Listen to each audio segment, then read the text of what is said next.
கேள்வி பார்வையாளருக்கு வணக்கம். தற்போது வடக்குல ஒரு புரட்சி தீயானது தற்போது வெடிக்க தொடங்கி இருக்கிறது.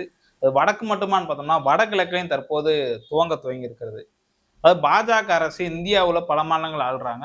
முக்கியமாக பார்த்தோம்னா, அண்மையில் நடந்த தேர்தல். உங்களுக்கு தெரியும் பீகார், அசாம், மேற்கு வங்கம். டெல்லியில கரப்பான் பூச்சி கட்சி போராட்டத்தை நிறுத்தினாலும், இங்கு போராட்டமானது அதி தீவிரமாக நடந்து கொண்டிருக்கிறது. தற்போது தர்மேந்திர பிரதான் வாபஸ் பெறவில்லை என்று சொன்னால், இந்த மாநிலங்கள்ல பாஜகவினுடைய ஆட்சியை கவிழக்கூடிய வகையில ஒரு போராட்டம் தான் நடந்திருக்கும்.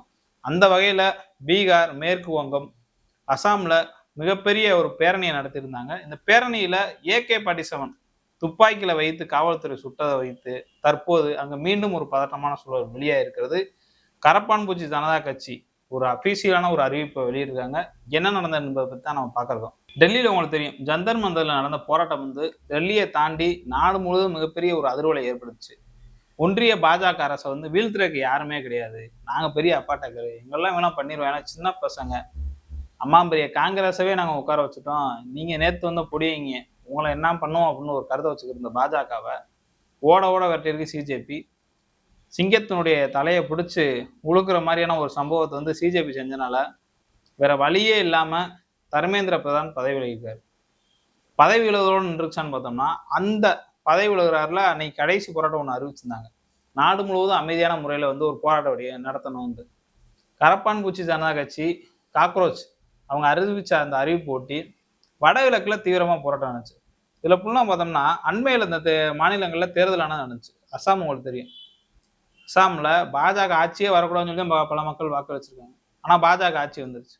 அங்க மிக தீவிரமான போராட்டம். மேற்கு வங்கம் மம்தா பானர்ஜி 3 முறை ஆட்சி செஞ்ச மாநிலம் தான் மேற்கு வங்கம். இன்னைக்கு அவங்களோட எம்பிக்கள்லாம் பிடிச்சி குதிரை பேரை நடத்தி அவங்க பிடிச்சி வச்சிருக்காங்க. மாநிலங்களவை எம்பிக்கள்லாம் பாஜக அவங்க தூக்கி வச்சிருக்காங்க. பல எம்எல்ஏக்கள் விளக்கை வாக்கம் போறாங்க. நிலைமை அங்கதான் இருக்கு. அங்க மிக தீவிரமான போராட்டம், மாணவர்களுடைய போராட்டம்.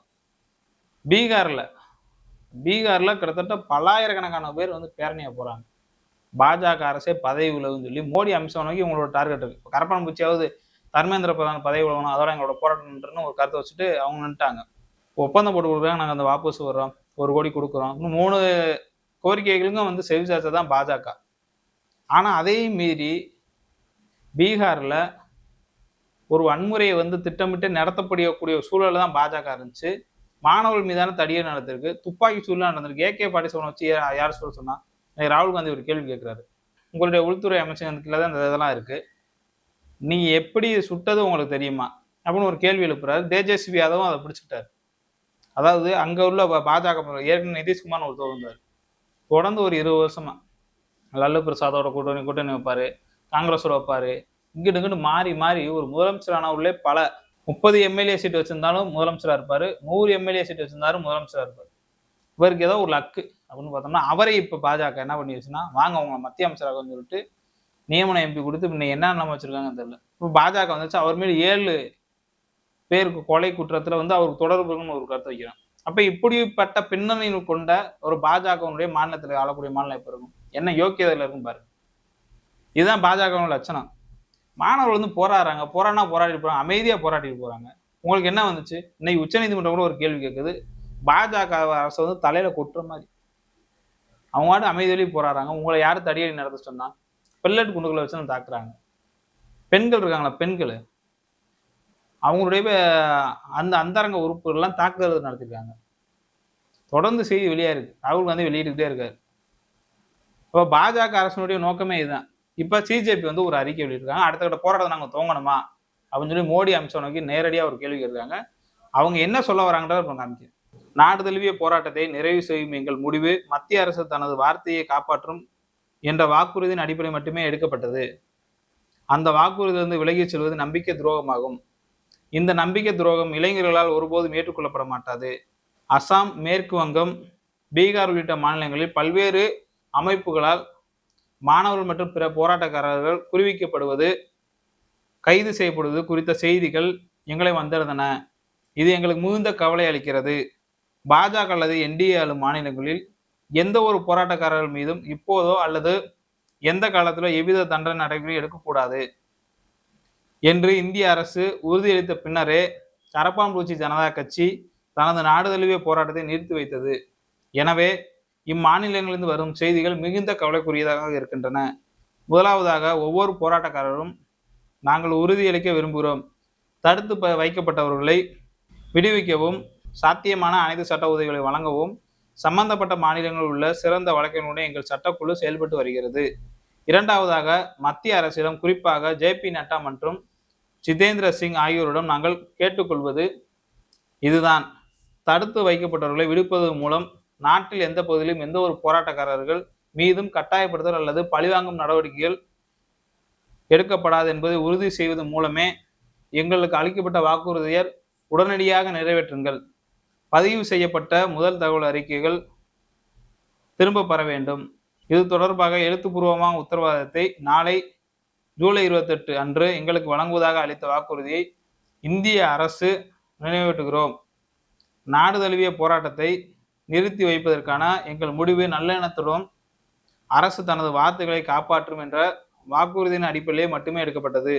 அந்த வாக்குறுதியில் இருந்து விலகி செல்வது கரப்பாம்பூச்சி ஜனதா கட்சி உருவான நம்பிக்கை துரோகமாக மட்டுமல்லாமல் போராட்டங்களுக்கு பதிலாக பேச்சுவார்த்தையை தேர்ந்தெடுத்த லட்சக்கணக்கான இந்திய இளைஞர்கள் மீதான பொது நம்பிக்கையை மீறுவதாக அமையும். இத்தகைய நம்பிக்கை துரோகம் இளைஞர்களால் ஒருபோதும் ஏற்றுக்கொள்ளப்பட மாட்டாது. வெறுமனே வாக்குறுதி அளிப்பதன் மூலம் அல்ல, மாறாக அளித்த வாக்குறுதிகளை நிறைவேற்றும் மூலமே ஒரு அரசு நம்பகத்தன்மை பெறுகிறது என்பதை இந்திய அரசுக்கு நினைவூட்டுகிறோம். இளம் போராட்டக்காரர்களிடம் நாங்கள் சொல்வது இதுதான்: உறுதியாக இருங்கள், நாங்கள் உங்களிடம் இருக்கிறோம். CJP தொடர்ந்து நிலையை கூர்ந்து கவனித்து வருகிறது. தற்போதைய சூழலுக்கு தேவையான மிகுந்த அவசரம், பொறுப்புணர்வு மற்றும் நல்லெண்ணத்துடன் இந்திய அரசும் பாஜக NDA மாநில அரசும் செயல்படும் என்று எதிர்பார்க்கிறோம்.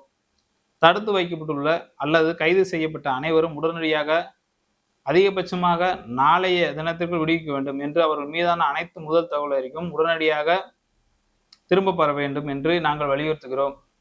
இல்லை என்றால் நாங்கள் அடுத்த கட்ட நடவடிக்கை மேற்கொள்ளும் என தெரிவித்துள்ளார். அதை என்ன சொல்றாங்கன்னா, நாளைக்குள்ள, அதாவது நீங்க உறுதி அளிச்சீங்க, அதன் அடிப்படையில் எங்களுடைய போராட்டத்தை முடிச்சு கொண்டோம். நாளைக்குள்ள நீங்க அவங்க விடுவிக்கணும். 28ஆம் தேதி எழுத்துப்பூர்வமான ஒரு தகவலை தரேன்னு சொல்லியிருந்தீங்க. அதை இன்னும் தரல. அதை தரணும். அப்படி தவறும் பட்சத்தில் இந்த FIR அதெல்லாம் நீங்க நீக்கும் பட்சத்தில் அடுத்த கட்ட நடவடிக்கை மேற்கொள்ளும். அதை கரப்பான் பூச்சி ஜனதா கட்சி உருவாகிறது நம்ம சாதாரணமா கேளிக்கை நினைக்க நினைச்சோம். ஆனா ஒரு உறுதியான ஒரு அறிவிப்பை கொடுக்குறாரு. அதாவது, உங்களுக்கு பின்னால் வழக்கறிஞர் செயல்படும் அப்படின்னு ஒரு கருத்தை வைக்கிறாரு. அது எந்த மாநிலமா இருந்தாலும் அவங்களுக்கு ஆதரவு அளிப்போம். அப்ப இந்தியா முழுவதும் தற்போது பாஜக அரசை வீழ்த்துவதற்காக ஒரு இளைஞர் நெட்வொர்க் கரப்பான் பூச்சி ஜனதா கட்சி உருவாக்க தான் பார்க்க முடியுது. ஏன்னா பாஜக எப்போதுமே ஒரு மிகப்பெரிய ஒரு போராட்டம் நடந்தது. பஞ்சாப் விவசாயிகள் 1 வருஷமா ஒரு போராட்டம் நடத்துறாங்க. இப்பெல்லாம் காதலே வாங்கல. ஆனா இந்த போராட்டத்துக்கு பாஜக அமைதி காக்குதுன்னா, இது பின்புலத்துல ஒரு மிகப்பெரிய நெட்வொர்க் இருக்கிறது பாஜகவுக்கு தெரியுது. உளவுத்துறை ஒரு அதிர்ச்சிகரமான ஒரு அறிக்கையை பாஜக கொடுத்துக்குன்னா அர்த்தம். ஏன்னா AK-47 துப்பாக்கியால் சுடுறாரு. அவர் உடனே அந்த இடத்துல இருந்து அவங்களை டிஸ்மிஸ் பண்றாங்க. ஆனா சுட சொன்னது யாருன்னு இது வரைக்கும் உறுதியாக அறிவிப்பு கொடுக்கல. சுட சொன்னார் யாரு அப்படின்னு ஒரு செய்தி இது வரைக்கும் இல்லை. காவல்துறை எது மேலதிகாரி சொன்னாங்களா, இல்ல மாநில முதல்வரே சொன்னாரா, பாஜக அமைச்சர்கள் யாரும் சொல்லி இந்த தூண்டுதல் இந்த துப்பாக்கி சூடு நடந்துச்சா? இப்போ ஒட்டுமொத்தமா CJP நீங்க அந்த போராட்டத்தை பின்வாங்க கூடாது, மோடி அரசே பதவி விலகு அப்படின்னு சொல்லி தான் அடுத்த கடமா வைக்கணும். ஏன்னா நீட் தேர்வுன்றது ஒரு தேர்வு. அதை தாண்டி இந்திய மக்களே இன்னைக்கு படு பாதாளத்தை நோக்கி போய்க்கிருக்கோம். E20 பெட்ரோல், இன்னைக்கு கூட E20 பெட்ரோல் ஜனதா கட்சின்னு ஒரு கட்சி கூட ஆரம்பிச்சிருச்சு. அதுக்கு கரப்பான் பூச்சி ஜனதா கட்சி ஆதரவு CJP. எனவே இந்த பாஜக இது போன்ற போராட்டங்கள் மட்டுமே விரட்ட முடியாது. நாடு தழுவிய அளவில் போராட்டத்தை இது பண்ணணும். விலைவாசிலாம் கூடி போய் கிடக்கு. மக்கள்லாம் நிம்மதியா இருக்க முடியல. தமிழ்நாட்டில் பாருங்க, காவேரி விவகாரம், அது சம்பந்தமா ஒரு கேள்வியெல்லாம் கேட்டோம்னா அது அவங்களுடைய மாநிலம், அவங்க எதுனா பண்ணிக்கிறான்னு ஒரு கருத்தை கூட பாஜக வைக்குது. மேகதாது அணை கட்டுறதுக்கு ஆதரவா பாஜக செயல்படுது. இன்னொரு புறம் பார்த்தோம்னா TK சிவகுமார் அவர் தலைமையில ஒரு கூட்டம் நடந்துருக்கு. இப்போ ஒட்டுமொத்தமா நம்ம பார்க்கும்போது இந்த பாஜக அரசுன்றது நாட்டுக்கே தேவையில்லாத அரசு. எதுக்கு? கிட்டத்தட்ட இந்த 2 வருஷம் ஆச்சு. 2 வருஷம் ஏதாவது சாதனை பண்ணியிருக்காங்களா? ஒன்றும் கிடையாது. மக்களுக்கு சார்ந்த ஒரு ஆக்கப்பூர்வமாக ஏதாவது இருக்கா? இல்லை. தர்மேந்திர பிரதான் பதவி வெளியிட்டாரு, அவருக்கு இன்னைக்கு ராஜ மரியாதை கொடுத்து வெளியேற்றுறீங்க. இப்போ CJP இந்த போராட்டத்தை இதோடு நிப்பாட்டக்கூடாது. அவங்களோட அறிவிப்பு என்பது நமக்கு என்ன காட்டுதுன்னா, இது இதோடு நிற்க போறது இல்லைன்னு தான் நினைக்கிறேன். இனிமேல் வீரியம் அடையும். போராட்டக்காரர்கள் மீதான அந்த வழக்கை வாபஸ் வாங்கப்படவில்லை என்று சொன்னால் பாஜக ஆட்சிக்கு முடிவுறதான். மோடி ஆட்சி இனிமேல் நீடிக்குமான்றது டவுட் தான். பொறுத்து பார்ப்பேன் என்ன நடக்குது. நன்றி.